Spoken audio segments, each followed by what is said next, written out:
What have we learned about the New York Giants after an 0-2 start? That and more on today's Locked On Giants podcast.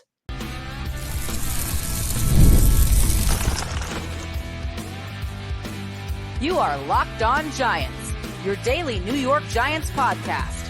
Part of the Locked On Podcast Network, your team every day. Today's episode of the Locked On Giants podcast is brought to you by FanDuel.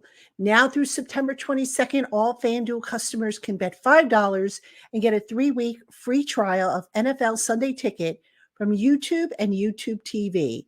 Visit FanDuel.com to get started. Hello, New York Giant fans, and welcome to another edition of the Locked On Giants podcast, part of the Locked On Podcast family, your team every day. I'm your host, Patricia Traina, credential member of the New York Giants media for Locked On, as well as for New York Giants on SI, which is where you can find my written work. And as always, welcome on into my Blue Crew community members, my everydayers, my newcomers, and everybody in between. Thank you so much for spending part of your day with us here on the Locked On Giants podcast. And on today's show, what have we learned about the New York Giants following an 0-2 start? Besides the fact that right now they're just not playing very good football, which I'm sure a lot of you, when you saw or heard the headline, probably said that in response to the question. But we're going to talk a little bit, we're going to go a little bit deeper into some of the problems with the New York Giants and how that's kind of setting up things for next year for their draft picks and their needs and whatnot. Then in segment 2, if I had told you this year that the Giants offensive line would actually be a bright spot, would you have believed me? Well, you know what? It has been. We're going to talk about that in segment 2. And then in segment 3, I've gotten a lot of questions about Graham Gano, about his future, about the contract, what can the Giants do, et cetera, et cetera. And I'm going to answer those for you. So that is our agenda for today. Again, welcome on into everybody. Appreciate having you in. And let's start off with what have we learned about the New York Giants, besides the fact, again, they're not playing very good football. They're not playing complimentary football, which is a big problem. But folks, I think in having slept on this a couple nights now, the biggest problem with the New York Giants isn't necessarily Daniel Jones. I don't think it's necessarily the coaching staff, although there are times I just don't agree with what they do. See my rant yesterday regarding the kicking situation. The Giants right now, I think, are getting exposed in areas where they just don't have enough talent. All right. So if you were making a wish list right now for the NFL draft or even for free agency, and I know we've got a long way to go there and it's kind of early to be talking about this, but this is what we've kind of learned. You've got to start with the defensive line. You know, for now, how many years has the Giants run defense been, just not very good? Hasn't been good, I don't think, since Leonard Williams was traded away. And why is that? Simple. They don't have enough talent to fill the spots alongside of Dexter Lawrence. It's basically Dexter Lawrence and nobody else. That is what it has come to. So, today we heard from Bobby Okereke. Today being Monday, we heard from Bobby Okereke, who spoke about the problems on the defense, and it's particularly with the run defense.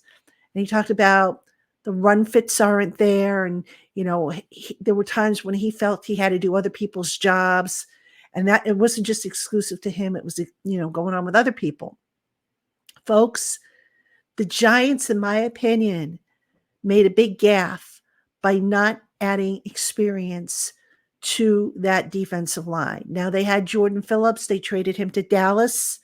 I get that. They wanted to roll with their youth. Elijah Chapman impressed everybody. Folks, the game is too fast right now for Elijah Chapman. They wanted Jordan Riley to get another crack at things. What did he play, 5 snaps the other day? Raheem Nunez-Roches, who a couple years ago was a big signing for them, was he very effective against the run? Not really. So, Boogie Basham, whom Shane Bowen talked about maybe playing alongside Dexter Lawrence on that D line. He's been inactive. And then, of course, Ryder Anderson was on IR, and I think he was waived off of IR with a settlement. So to me, I look at that defense, and they are very much lacking on that defensive line. They have got to add to that position. And I think until they do that, the run defense is just not going to be very good this year. I would be very surprised because, look, every time Dexter Lawrence comes off the field, guess what? They run right at his replacement because they know that they can do so. So the Giants desperately need to add defensive linemen, whether it be in free agency next year or the draft, because right now that run defense, if they can't stop the run, that ain't going to help the back end of the defense, which, speaking of which, the back end of the defense is another problem. Now, we all know this. We all know how Joe Shane tried to get a veteran cornerback, to pair with Deontay Banks, who, by the way, I still don't feel convinced that he is a CB1. I think he's got the potential to be that, but I need to see it more consistently in order to officially, and at least in my opinion, anoint him as a CB1. So right now, the Giants are in a situation where Nick McLeod is hurt with a knee. Cordell Flatt is banged up. All right. That depth is scary right now. All right. So you've got Adoree Jackson who can step in, but Adoree is still kind of playing, not the best of his ability, I think, because he's still learning that, Shane Bowen's defense, or, reacquainting himself with it. That position is a problem. So when you can't stop the run, and now you have teams facing, long yardage, and they pass against that defense, you're going to have a long day. And, you add in the fact that right now, Kayvon Thibodeau and Brian Burns haven't really gotten started yet as far as racking up the sacks and the pressures in bunches. And what do you have, folks? You've got a defense that just isn't very good right now. Despite the fact that they have the talent, despite the fact that, it's a decent enough scheme, they're just not very good. And, people will say, well, that's Joe Shane's fault. Okay, to a degree, yes, but you can't fill every single position in the offseason. But you can bet, I'm telling you now, you can mark it down, that defensive line and cornerback are going to be among the high needs of this team, the first needs they pursue or try to fill next offseason, because they cannot expect to win with what they've got right now. So unless there's like a mid-year trade for a stud at one of those positions, which I doubt happens, they're going to have to make do with what they've got. And it's unfortunate because that defense, I thought had the potential to be really good, and just seeing what they were doing and how they were trusting so much youth. And I get it. Youth is your future. You want to give them experience, but when they're not showing you what you need to see from them, maybe it's time to rethink your philosophy and mix in a little bit more in terms of quality veteran experience into those deficient units. Now, some of you will say on the offensive side of the ball that a glaring need is quarterback. Right now, I can't totally argue with that, but what I will say is this. After having a bad game against the Minnesota Vikings, Daniel Jones came back against the Commanders, wasn't a world beater by any stretch of the imagination, but he was not the reason why the team lost. He played well enough for that team to win. We all know why that team lost. You can blame the defense for not being able to stop the run, and you can blame the fact that they didn't have a kicker, which I've already talked about that. I'm going to talk about Gano a little later on in the program, but I've already talked about the coach's decision not to bring in a backup kicker. So we don't want to get me started on that yet. All right. So the quarterback situation, look, I mean, we all knew they were going to run with Daniel Jones this year regardless. And I know some people are saying, Get Drew Lock in there. What's the worst that could happen? Folks, here's the thing with Drew Lock. While he tends to make quicker decisions on the whole than Daniel Jones does, a lot of times his decisions that he makes are not the right ones. So whether it's Daniel Jones holding on to the ball, burping the baby, waiting for something to come open and trying to force the ball into a tight window, or if it's Drew Lock, just drop it back, slinging the ball there. I don't know that either one is really a better option over the other. I really don't. What about Tommy DeVito? I got to see more from Tommy. I mean, we saw some of him in the preseason. To me, I don't know that he took a step forward from last year. Can he be the guy? I don't think he's the one you would want starting for your team long term. But certainly as a backup, I have no problem with that. I mean, I always thought he should have had a chance to compete for QB2 anyway, and he didn't because they brought in Drew Lock. So, in conclusion, I don't think the quarterback of the future is on this roster. But we'll see. Daniel Jones is scratching and clawing and trying to hold on. And who knows? Maybe he does it. Maybe, he gets better. Maybes don't fly in September. I realize that, but we'll have to see how it goes. All right, coming up next. If I had told you the Giants' offensive line would be amongst its strengths, would you have believed me? Probably not, but they are. We'll talk about that right after this. Hey, Giant fans, when you're hiring for your small business, you want to find quality professionals that are right for the role. That's why you have to check out LinkedIn Jobs. LinkedIn Jobs has the tools to help you find the right professionals for your team faster and for free. LinkedIn Jobs isn't just a job board. They help you hire professionals you can't find anywhere else, even those who aren't actively searching for a new job, but who might be open to the perfect role. 86% of small businesses get a qualified candidate within 24 hours when they use LinkedIn. And did you know that LinkedIn is constantly finding ways to make the process easier?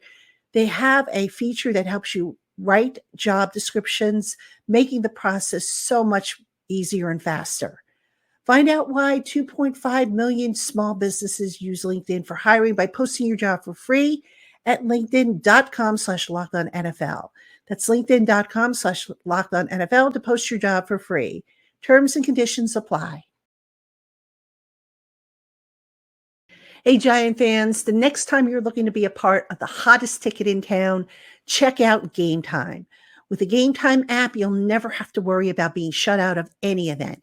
Game Time has a new feature called Game Time Picks that makes getting tickets for your favorite events even easier. Game Time Picks filter out the fluff to show you only the most incredible deals on great seats so that you don't have to waste time searching through thousands of tickets and options. With Game Time, there are no hidden fees. You're going to know exactly what you're paying for before you check out. You'll get clear images of your seat view, and you'll also get event cancellation protection. And if you find tickets elsewhere in the same section and row for less, Game Time will give you 110% of the difference. So go on and get the tickets that you want. Download the Game Time app, create an account, and use the promo code LOCKEDONNFL for $20 off your first purchase. Download Game Time today. What time is it? It's game time.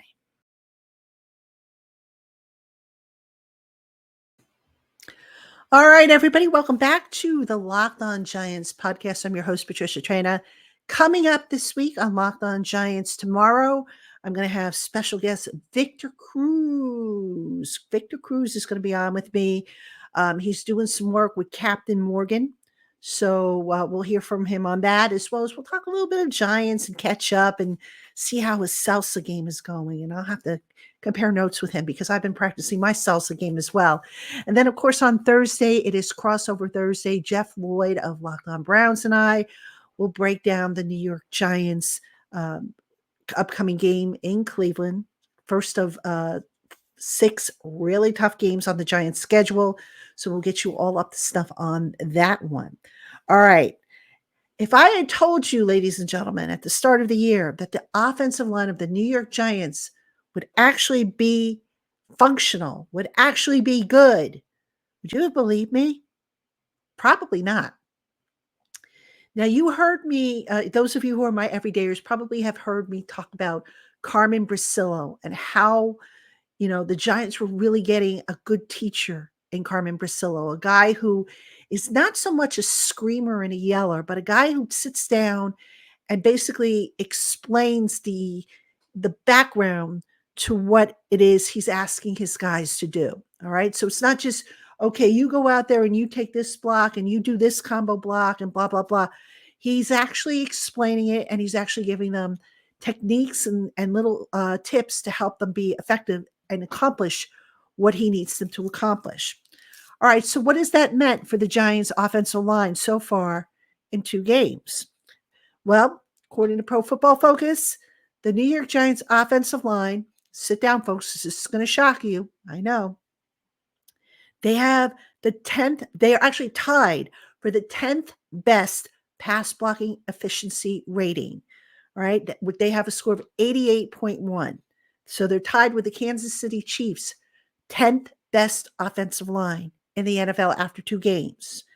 They have allowed just 17 pressures in 2 games, but it's worth mentioning that not all of those pressures are a result of the offensive line. I go back to week 1, and at least, 5 pressures, total pressures. You can make a case that at least 5, maybe 6 were on the quarterback.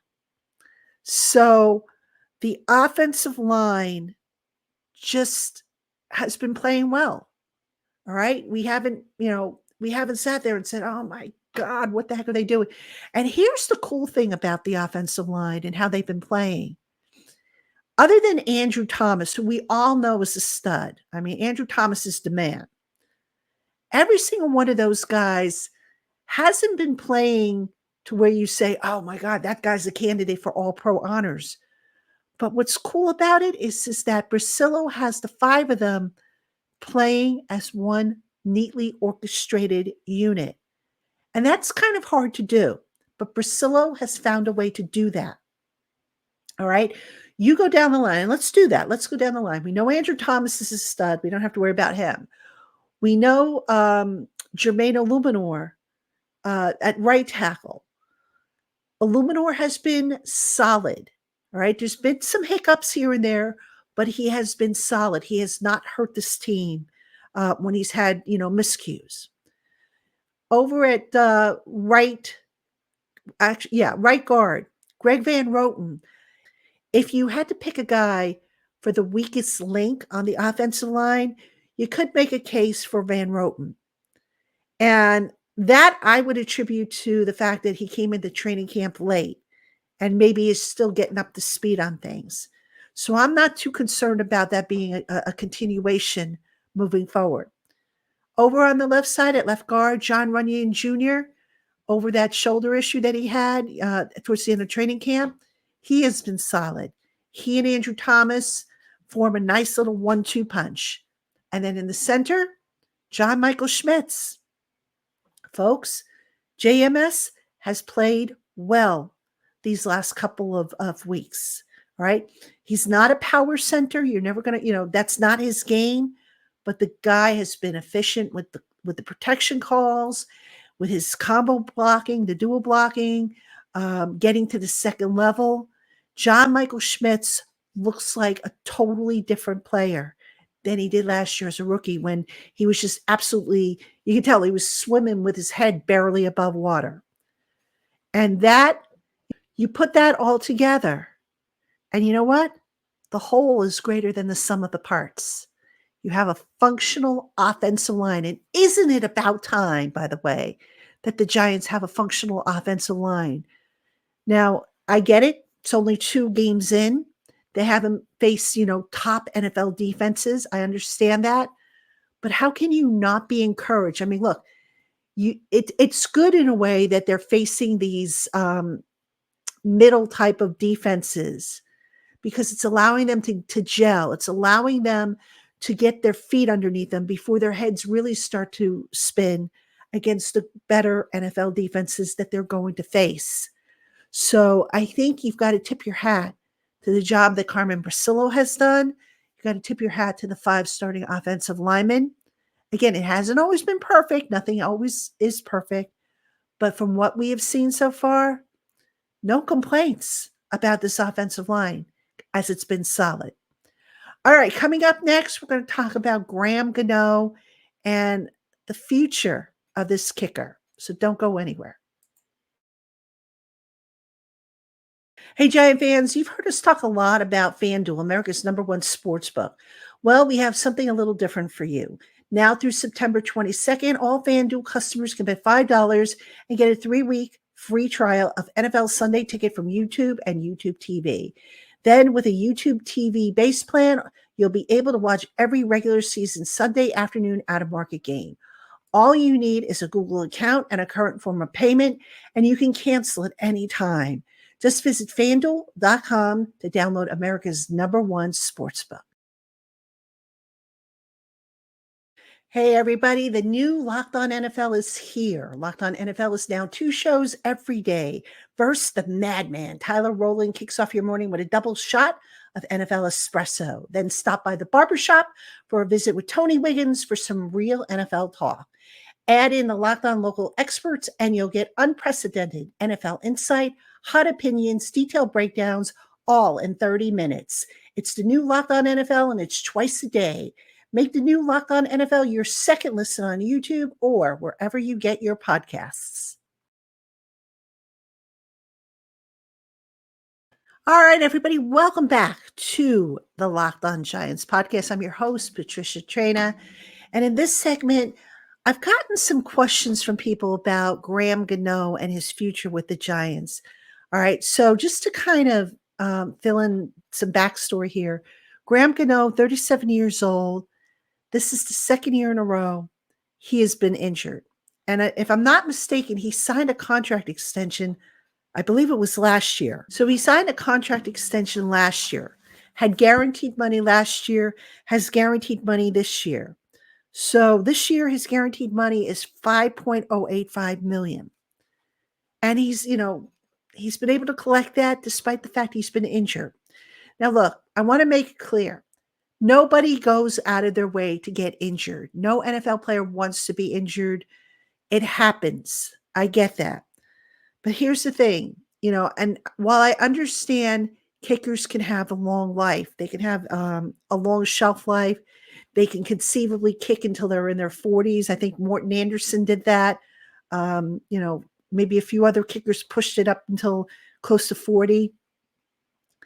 At some point, when a guy keeps having, breaking down, especially in the lower body, a knee, a hamstring, a groin, whatever, you got to start thinking about the future. Now, what happens about with Gano? If the Giants want to move on from him, what would be the cap hit? The cap hit, let's see, he's got a $5.665 million cap hit next year and a $5.75 million cap hit in 26. No guaranteed money in either of those years. So if the Giants wanted to get out of that contract, and that's an if, they could do so after this year because the last of the guaranteed money will be paid out. Now, would the Giants move on from Graham Gano? Look, when he is healthy, he's still a very good kicker. But when a guy keeps, starting to break down, that's when you've got to, think about the future and say, okay, do we have something we have to be worried about here to where we maybe got to go in a different direction? Or is this just a fluke? I hope it's a fluke because, like I said, I think Gano is a very good kicker. His kickoffs, I thought, over the last couple of years have kind of tailored off a little bit. It's almost like, if I were the coaching staff, and I know they're not going to do this because it's a luxury really they can't afford, but why not have Jamie Gillen do the kickoffs? Train him to do the kickoffs. I know he did them in the game against Washington, and he had one that went out of bounds, and, that wasn't good. But Jamie Gillen has a strong leg, so why not train him to do that? Maybe take some of the onus off of Gano instead of asking him to, be on the kickoff team, which, by the way, now he's exposed to having to chase guys down, whereas Jamie Gillen is younger and, maybe a little bit more sturdy than Gano at this point. And just leave Gano for like the scoring things, the PATs and the field goals. Maybe that way you can get a little bit more out of him. I know that's not practical and it probably won't happen, but 2 injuries now in a row. Gano is going to be out for several weeks with that hamstring injury. It's unfortunate, obviously, but look, they it is what it is. And the Giants, they worked out, 4 kickers today, amongst them Randy Bullock, who was with the team last year before he pulled a hamstring. So, look, the Giants got a kicker problem. And they need, in my opinion, if they're going to stick with Gano moving forward, I think you need to consider taking him off kickoffs because, again, over the years, his kickoffs have shortened up a little bit. So I don't know. I would go with it in a different direction there. And if it meant having my punter do that, I would maybe look to do that. And again, these are all changes that won't happen this year. It's stuff to talk about for next year, but I'm just mentioning it because you kind of saw it happening with the kickoff starting to, fall a little short. You saw that last year. Just they need to maybe rethink their strategy here. So we'll see if this coaching staff, if assuming that they're back next year, and I think they will. I don't think they're going to get fired. I'd be shocked if they get fired, no matter how bad it gets. It would have to just be a total meltdown for Brian Dable and company to be sent packing. But we'll see what happens. And again, that's so far down the line. I mean, I almost feel guilty about talking about all this stuff that I talked about on today's show after just 2 weeks of play. But here's hoping the Giants turn it around because this has been a rough 2 weeks, an ugly 2 weeks for the team, a heartbreaking 2 weeks for the team and the fan base. Let's not forget the fan base. And, let's just hope they turn it around so that we start having positive things, more positive things to talk about, like we did with the offensive line in the previous segment. So, all right, Giant fans, that's going to do it for this edition of the Locked On Giants podcast. Again, thank you so much for tuning in, spending part of your day with us. Again, don't forget to check out Locked On NFL with the madman, Tyler Rowland. He's really a nice guy. He's not a madman, but don't tell Locked On I told you that. And of course, Tony Wiggins, the barber. Coolest dude. I love Wig. It's a shame that I only get to talk to him on the crossovers once every 4 years, but just if you haven't checked him out, he's just so funny and so full of information. So I think you would love him. So again, that's Locked On NFL, wherever you get your podcasts, 2 shows a day. Do check them out. Giant fans, I will see you tomorrow. Don't forget my special guest will be Victor Cruz, former New York Giants wide receiver. So we will see you then.